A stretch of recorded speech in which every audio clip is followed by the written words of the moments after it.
रोहित पवार यांची आज ईडी चौकशी होणार आहे। त्यांना आता चौकशीसाठी बोलवण्यात आले। बारामती एग्रो गैरव्यवहार प्रकरणी ईडी कडून चौकशी होणार आहे।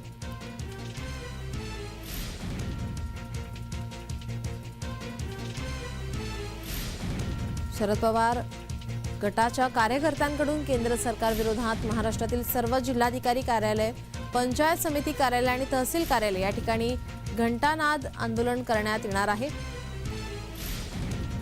रोहित पवार यांना आज पुन्हा ईडी कडून चौकशीसाठी बोलवण्यात आला आहे। याचा निषेध करण्यासाठी आज सुप्रिया गटाकडून घंटानाद आंदोलन करण्यात येणार आहे। मागच्या सुनावणीमध्ये तब्बल 12 तास ईडीने रोहित पवार यांची चौकशी केली होती आणि त्यानंतर आज पुन्हा एकदा त्यांची चौकशी होणार आहे। त्यामुळे रोहित पवारांची चौकशी पूर्ण होईपर्यंत अन्नत्याग आणि घंटानाद आंदोलन करण्यात येणार आहे।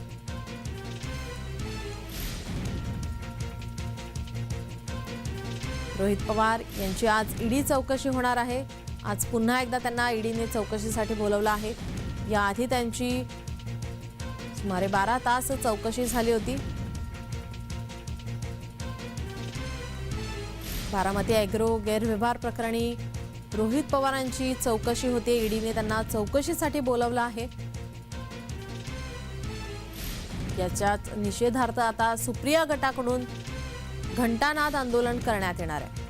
आपले प्रतिनिधी डॅरेल मिरांडा आपल्यासोबत फोन लाईन वरून जोडलेत। डॅरेल, काय अधिकची माहिती? नीलम, राष्ट्रवादी काँग्रेस शरद पवार गटाचे आमदार रोहित पवार यांची आज ईडी कडून पुन्हा चौकशी करण्यात येणार आहे। रोहित पवार यांची कथित बारामती एग्रो मधील घोटाळ्या प्रकरणी आज चौकशी जी आहे ती सुरू आहे। याचा निषेध म्हणून राष्ट्रवादी काँग्रेसच्या शरद पवार गटाच्या कार्यकर्त्यांकडून केंद्र सरकार विरोधात महाराष्ट्रातील सर्व जिल्हाधिकारी कार्यालय, पंचायत समिती कार्यालय आणि तहसील कार्यालय या ठिकाणी घंटानाद आंदोलन करण्यात येणार आहे।